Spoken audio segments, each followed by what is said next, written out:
you, because you, at one stage in your life, were in support of legalizing marijuana for medical purposes. Now you've changed your mind. Why? Well, because I found out the facts, and the facts are, my initial thinking was like most Americans. I didn't think it was any big deal.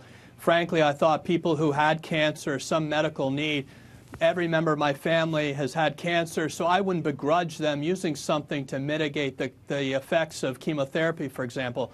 But then I saw, from looking at it further, and I was asked to be on the National Institutes of Drug Abuse Board with Nora Volkow, and I really learned the science, Piers. And when I learned the truth about the impact of us going down this road towards legalization, it really occurred to me that my original position was wrong.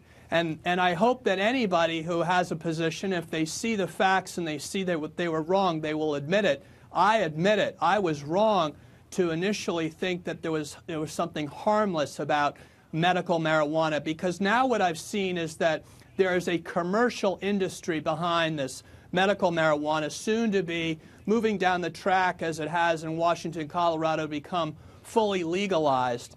And I worry that my fight has been for mental health and against addiction and trying to treat addiction, but the best way to treat addiction is prevention.